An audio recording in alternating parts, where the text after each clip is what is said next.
जनवरी 2025 के अंदर मैंने एक वीडियो बनाई थी जिसमें मैंने बताया था कि कैसे आप थोड़े पैसे से गाड़ी ले सकते हैं और जो पैसे बच जाते हैं उसको इन्वेस्ट करके ज़्यादा पैसे बना सकते हैं। और उस वीडियो का टाइटल था own A car, keep the cash and invest money.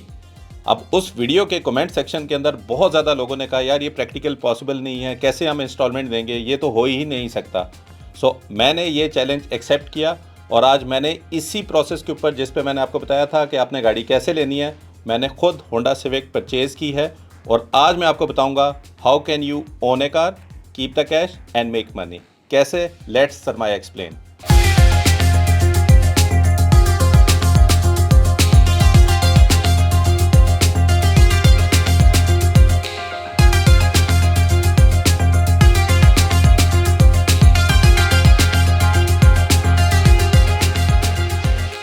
इससे पहले मैं आपको ये बताऊं कि मैंने गाड़ी जो ली उसकी इन्वेस्टमेंट मैंने कहाँ पे की। सबसे पहले ये जानना ज़रूरी है कि किन हालात में आपने गाड़ी नहीं लेनी, जिस प्रोसेस को मैं अभी बता रहा हूँ। सबसे पहला, इंटरेस्ट रेट। 2021 से 2023 तक इंटरेस्ट रेट आपका 21 से 22% था और अगर आप गाड़ी लेने जाएंगे तो 25-26% के ऊपर आपको उस टाइम पे गाड़ी मिल रही थी। आपने उस टाइम पे ये चीज़ नहीं अप्लाई करनी। हायर इंटरेस्ट रेट का मतलब है कि कम से कम पैसे आपके बनेंगे स्टॉक मार्केट के ऊपर। तो जब भी इंटरेस्ट रेट ऊपर हो आपने ये चीज़ नहीं करनी। मैं आज क्यों कर रहा हूँ, क्योंकि इंटरेस्ट रेट 21 से 23% से अब ड्रॉप होके 11% पे आ गए हैं। मंथली बेसिस पे हम देख रहे हैं कि इन्फ्लेशन नीचे गिर रही है और बहुत ही कभी इम्कान है कि जो आपकी इंटरेस्ट रेट है वो सिंगल डिजिट पे भी आ जाएगी। तो इसीलिए जो अपॉर्चुनिटी आज मुझे मिल रही है वो चीपेस्ट रेट के ऊपर मुझे पैसा मिल रहा है बैंक की तरफ से। और क्योंकि स्टॉक मार्केट परफॉर्म कर रही है तो मेरे पास अपॉर्चुनिटी है कि जो पैसा मेरे पास बच जाता है उसको मैं स्टॉक मार्केट में इन्वेस्ट करके ज़्यादा पैसे बनाऊं। तीसरी बात, आपने लिवरेज नहीं करना। ये लगने को तो बहुत आसान काम है कि आपको एक गाड़ी मिल रही है और आपने पैसे भी नहीं है, तो लोग इसको इस तरह ना लेना स्टार्ट कर दें। मेरे केस में मेरे पास पूरे पैसे थे गाड़ी के, लेकिन मैंने पूरे पैसों की गाड़ी एक एसेट नहीं लिया, क्योंकि मुझे पता है कि थोड़े पैसों से साथ मैं गाड़ी भी रख सकता हूँ और जो पैसे बच जाएंगे उसको मैं इन्वेस्ट करके ज़्यादा पैसे बना सकता हूँ। इस वीडियो से आपने ये अखज़ नहीं करना कि आपके पास पैसे ही नहीं है, तो ये सॉर्ट ऑफ यही हो गया कि आपको नहीं पता कि आपके इंस्टॉलमेंट के पैसे आपने कहाँ से देने हैं, लेकिन थोड़े पैसों से आपने गाड़ी ले ली है। तो तभी ये फार्मूला अप्लाई करें जब आपके पास पूरे पैसे हों। और बाय द वे, जब ये मैं वीडियो रिकॉर्ड कर रहा हूँ, स्टेट बैंक ने एक इन्फोर्स किया हुआ है बैंक्स को कि आपने 30 लाख रुपए से ऊपर की फाइनेंसिंग नहीं करनी है। इसका मतलब ये है कि अगर आपने कहा जी मैंने हैवल लेनी है और हैवल है 1.25 करोड़ रुपए की और आप ये फार्मूला उस पर अप्लाई कर रहे हैं, तो आपको करोड़ रुपया तो सिर्फ गाड़ी की अपफ्रंट पेमेंट करनी पड़ेगी और 30 लाख रुपए के ऊपर सिर्फ आपको कार फाइनेंसिंग मिलेगी। अभी अभी आपको सारे ऑटोज़ वाले ये बताते हैं कि इस बैंक के थ्रू आप इतने महाना करके ले लो, वो ये नहीं बताते कि सिर्फ 30 लाख रुपए की फाइनेंसिंग अवेलेबल है। तो अगर आपकी कोई बजट ऐसा है जो कि 50 लाख के अंदर अंदर है तो वो मेरे ख्याल में काफ़ी एप्लीकेबल है। अगर आप करोड़ 1.5 करोड़ रुपए की गाड़ी देख रहे हैं तो उस केस में सिर्फ 30 लाख रुपए की कार फाइनेंसिंग मिलेगी, बाकी का बाकी पैसा आपने खुद इन्वेस्ट करना है अपफ्रंट।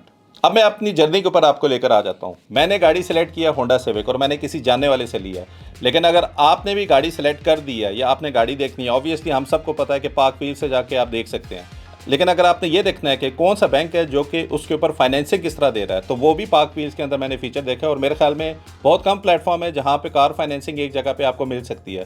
तो आइए मैं पहले आपको दिखाता हूँ कि आप कार फाइनेंसिंग की चीज़ें आप देख कैसे सकते हैं। अगेन पहले मैं ये बता दूं कि ये जो वीडियो है इसमें कोई पार्क व्हील से कोई स्पॉन्सरशिप वगैरह नहीं मिली, जस्ट फॉर वैल्यू इन्फॉर्मेशन कि अगर आपने भी ये करना है तो आप कैसे कर सकते हैं। जैसे फॉर एग्जांपल मेरे केस में मैंने गाड़ी ली है यूज्ड और मैंने ली है इस्लामाबाद में।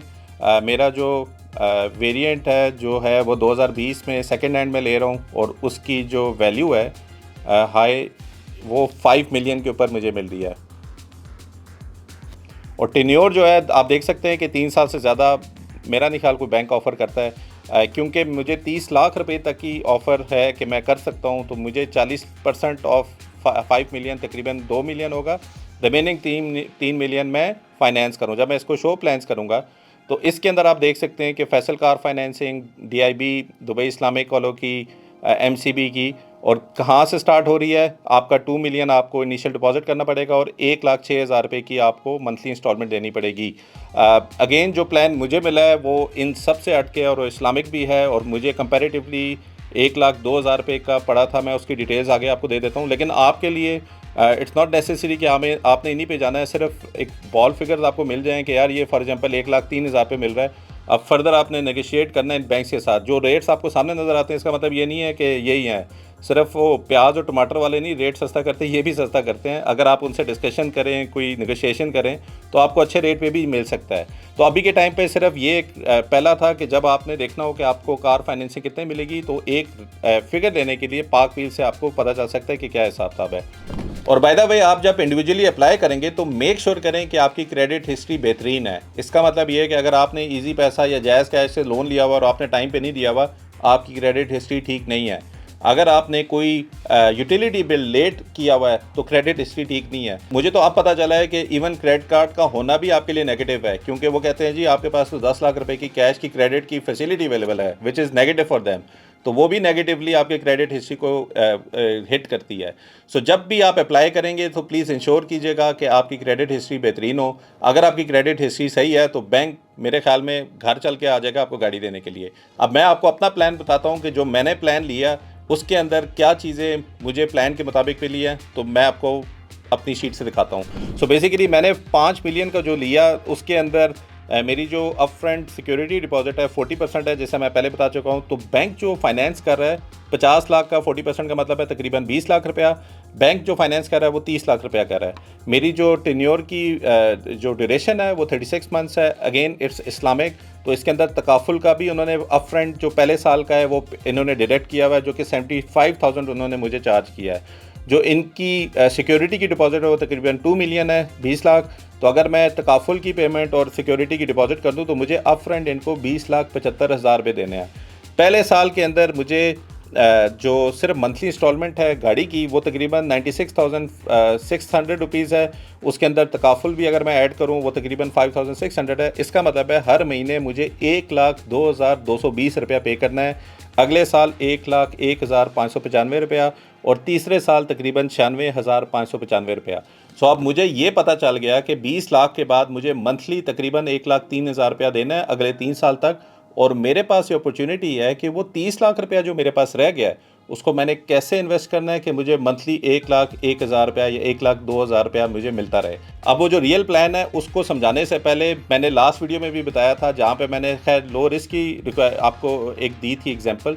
इस टाइम के ऊपर मैं आपको हाइब्रिड एग्जांपल देने वाला हूँ कि कैसे मैंने लो रिस्क और हाई रिस्क इन दोनों को मिलाकर एक अपॉर्चुनिटी बनाई है और उसको मैं एक्शन में लेकर आऊँगा, जो कि मुझे हेल्प करेगा कि मेरे पैसे भी बनते रहें, मेरी इंस्टॉलमेंट के पैसे भी जाते रहें और मेरे पे कोई टेंशन ना हो। और मैं एक चीज़ यहाँ पे ये भी बता दूँ, जब मैं बात करता हूँ कि 30 लाख रुपया मेरे पास पड़ा है, आप इसको ऐसे भी समझें। कुछ लोग होते हैं जिनके पास जमा पूंजी होती 50 लाख रुपया। जब अब जमा पूंजी 50 लाख रुपये और कल को आपको 10 लाख रुपये किसी और चीज़ के लिए चाहिए तो यही 10 लाख रुपया बैंक तो आपको देगा नहीं। जो माइक्रो फाइनेंस के लोग हैं वो आपको 25-30% तक भी चार्ज करेंगे। यहाँ पे तकरीबन मुझे 10% के ऊपर कार फाइनेंसिंग मिल रही है। इसका मतलब है इतना अगर मैं कैश भी लेने जाऊँगा तो बैंक कभी नहीं देगा। तो अब मेरे पास 30 लाख रुपया है कि खुदा न खास्ता कभी इमरजेंसी की ज़रूरत पड़ गई जहाँ पे मुझे पैसे चाहिए हो, ना मुझे किसी रिश्तेदार के पास जाना है, ना मैंने किसी दोस्त के पास जाना है, ना मैंने किसी बैंक के पास जाना है।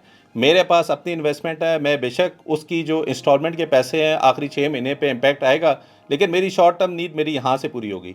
तो मैं जो अभी आपको प्लान बताने जा रहा हूँ, ये लिक्विडिटी ऑप्शन अवेलेबल है मेरे पास कि 30 लाख रुपया मैं तो इन्वेस्ट कर रहा हूँ, लेकिन अगर कभी मुझे ज़रूरत पड़ी तो मैं यहाँ से भी विड्रॉ कर सकता हूँ। अभी के केस में क्योंकि 30 लाख रुपया है, मैंने एक जो प्लान बनाया है उस पर मैंने एक किस्म की हाइब्रिड अप्रोच रखी है। हाइब्रिड अप्रोच का मतलब क्या है कि मैं लो रिस्क म्यूचुअल फंड को भी यूज़ करूँगा और मैं हाई रिस्क के भी कुछ ऑप्शन है उसको भी सिलेक्ट करूँगा। मेरे प्लान के मुताबिक मैंने किस तरह इसको डिस्ट्रीब्यूट किया हुआ है कि अगले 6 महीने की जो इंस्टॉलमेंट के पैसे है, मुझे नहीं पता स्टॉक मार्केट ऊपर जाएगी नीचे जाएगी, मैंने वो टेंशन ही नहीं लेनी कि मेरी आज के इन्वेस्टमेंट पे रिटर्न क्या है। तो मैंने इंश्योर करना है कि मेरी जो अगले 6 महीने की इंस्टॉलमेंट है जो तकरीबन 1,02,000 रुपया है, वो मैंने पहले से ही मनी मार्केट के अंदर डाल देनी है। इसका मतलब है कि मेरी जो 30 लाख रुपये है, 30 लाख रुपये में से तकरीबन 6,10,000 रुपया मैंने मनी मार्केट में डालने हैं ताकि मेरे अगले 6 महीने की इंस्टॉलमेंट वहाँ से ही पूरी हो जाए। और बाय द वे ये जो मनी मार्केट में मैंने डाले हैं ये भी ग्रो हो रहे हैं। इसका मतलब ये नहीं है कि मैंने डाल दिए तो वो फिक्स ही पड़े हुए हैं। आजकल तकरीबन 10 से 11% जो कि मेरी इंस्टॉलमेंट से भी पैसे कम है उस पर वो ग्रो हो रहे हैं। तो मैंने इंस्टॉलमेंट के जो पैसे थे वो पहले 6 महीने मनी मार्केट में डाल दिए। अगले जो मेरे 24 लाख रुपए बचते हैं, तकरीबन 24 लाख रुपए को मैंने किस तरह डिस्ट्रीब्यूट किया। वो मैं आपको दिखाता हूँ सरमाया के ऊपर। सो जो सबसे पहली कंपनी हमने सेलेक्ट की है जिसके अंदर हम अपनी इन्वेस्टमेंट कर रहे होंगे वो है एवेंसियन। अगेन एवेंसियन मैंने काफ़ी मल्टीपल वीडियोस में पहले बताया, मैंने इवन 5 साल पहले भी ये गाड़ी ली थी और उसके भी पैसे मैंने एवेंसियन के इन्वेस्टमेंट से पूरे किए थे। सो मुझे तो एग्जैक्टली पता है कि ये कंपनी जो है स्टॉक मार्केट पे लिस्टेड है, ये क्या काम कर रही है। और बाय द वे मेरी जो इन्वेस्टमेंट थी 5 साल पहले वाली वो अभी भी इन्वेस्टेड है, मैंने उसको विड्रॉ नहीं किया। लेकिन अभी के टाइम पे जब हम अपॉर्चुनिटी देख रहे हैं जहाँ के स्टॉक मार्केट ऑलरेडी 1,56,000 के ऊपर है, मुझे लगता है कि एवेंसियन अभी भी अंडर वैल्यूड है। जिस तरीके से इंडेक्स ने परफॉर्म कर दिया है, this is one of the good companies जो कि अभी भी लैग्ड है इंडेक्स के साथ। और हम एक्सपेक्ट ये करें कि जब हम इसमें इन्वेस्टमेंट करेंगे 1 साल बाद, 2 साल बाद या 3 साल बाद, एटलीस्ट ये इतने पैसे बना लें कि हमारी जो रेंटल जो हमने देना है, जो जितनी भी हमारी इंस्टॉलमेंट है, वो शायद एवेंसियन के रिटर्न से ही आ जाए। अगेन ये हमारी एक्सपेक्टेशन है, आई होप ये परफॉर्म भी ऐसा ही करे। स्टॉक मार्केट है, ऊपर नीचे जा सकती है, तो प्लीज़ अपनी आपने रिसर्च खुद करनी है। मैंने एवेंसियन ये का मतलब ये नहीं है कि आपने भी वही करना है, जो आपको कंपनी बेहतर लगती है आपने वो करना है। अभी के टाइम पे अगर मैं एवेंसियन के ऊपर आपको सरमाया के ऊपर लेके जाऊँ, आप देख सकते हैं कि एवेंसियन पिछले अगर मैं 1 साल में देखूँ काफ़ी सॉर्ट ऑफ अंडर परफॉर्म भी कर रही है।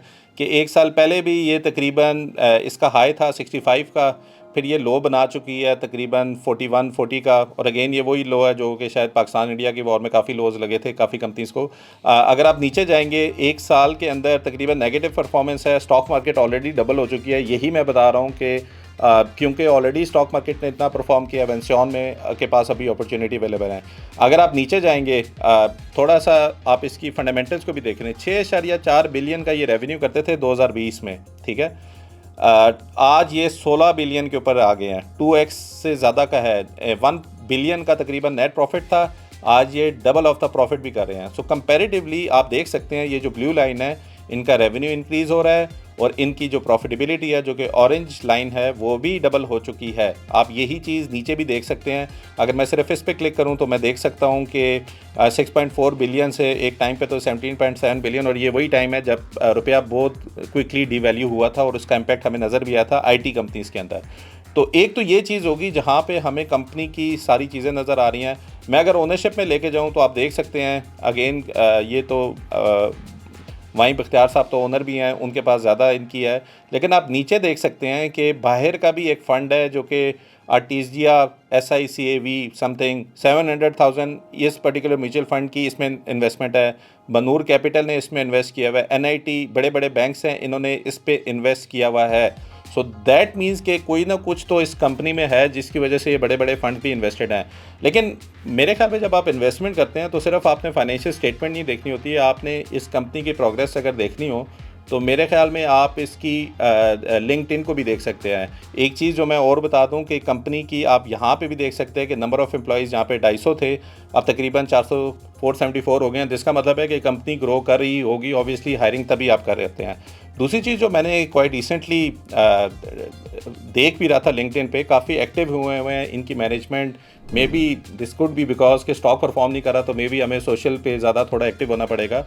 वी कास्ट के ऊपर तकरीबन सब मैनेजमेंट आई है और वो चीख के आपको बता रही है कि हम कितने अच्छे हैं, हमें कितने अच्छे प्रोजेक्ट मिले हैं, और उन प्रोजेक्ट्स की वजह से आप इंटरनली भी इनकी ड्राइव देख सकते हैं। अभी ये जिस तरह फॉर एग्जांपल ये सरमद कुरैशी साहब है, ये प्रेसिडेंट हैं एवेंसियन के, and he is basically telling you कि यार मिडिल ईस्ट में कितनी बड़ी अपॉर्चुनिटी भी है ना, कि आपका सऊदी अरेबिया, मिडिल ईस्ट, ये सारा है। तो जब आप इन्वेस्टमेंट करते हैं तो सिर्फ आप ये ना देखें कि टिकर ऊपर नीचे कैसे जा रहा है, आप ज़रा सोशल मीडिया पे देखें, लिंक्डइन पे देखें किस तरह के प्रोजेक्ट्स मिल रहे हैं, टीम स्केल कर रही है। जब भी आप देख लें कि यार ये हायरिंग कर रहे हैं, इसका मतलब है ग्रो कर रहे हैं, ठीक है।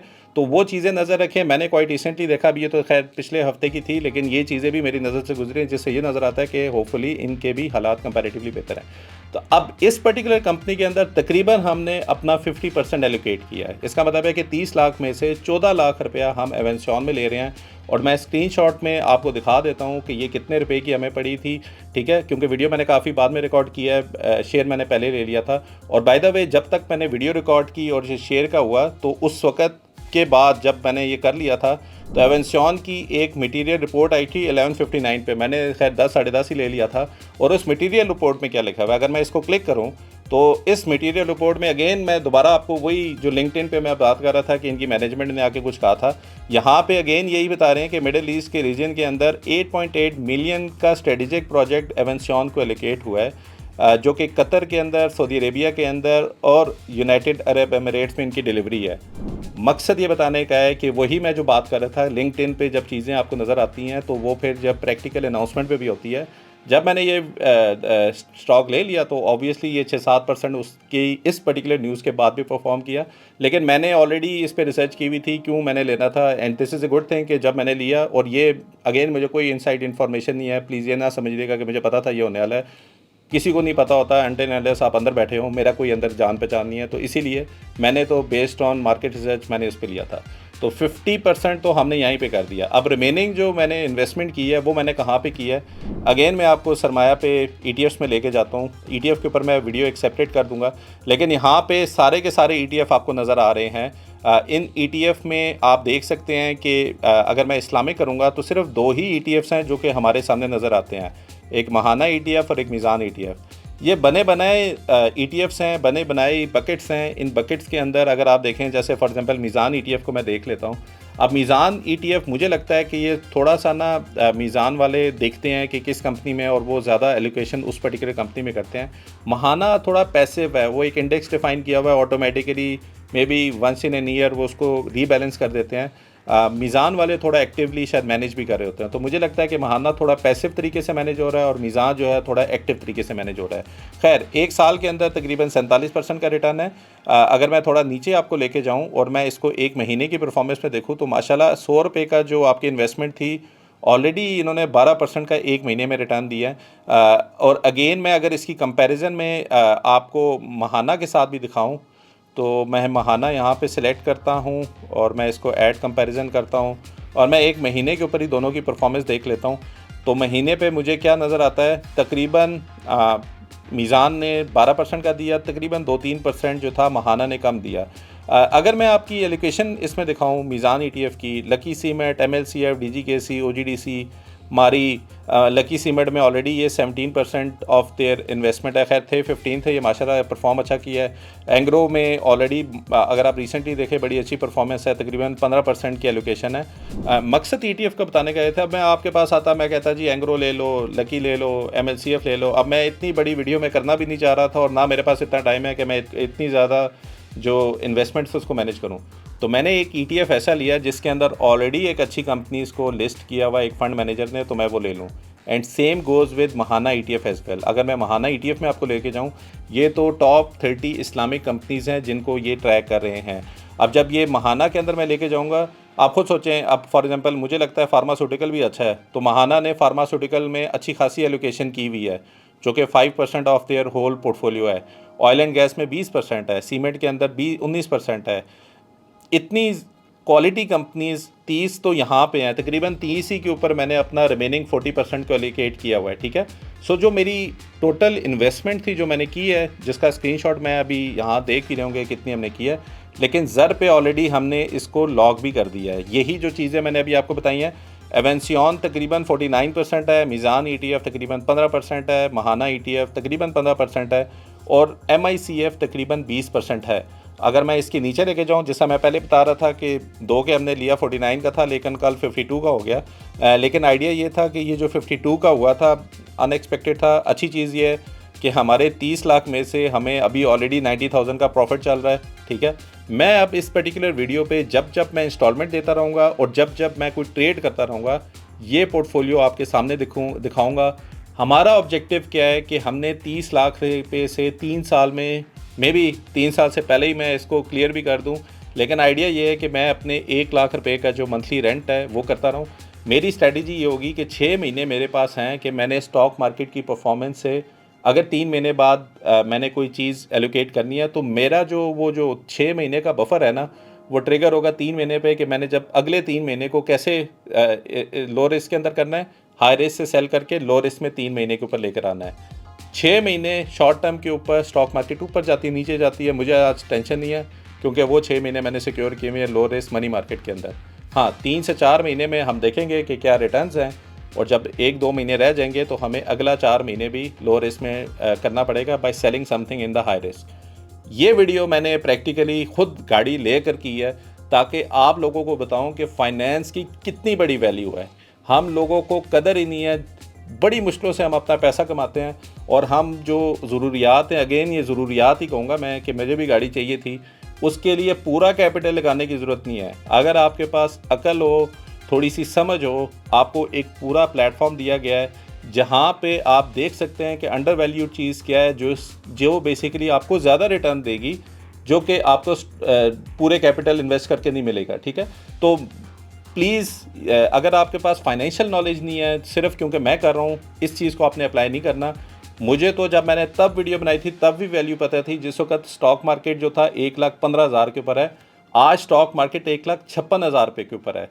अगर मैं उसी वक्त ये गाड़ी ले लेता तो होपफुली ये 40% तो मैं वैसे ही निकाल लेता, क्योंकि मेरी जो इंस्टॉलमेंट इस साल की देनी थी वो मेरे प्रॉफिट से ही जा रही होती।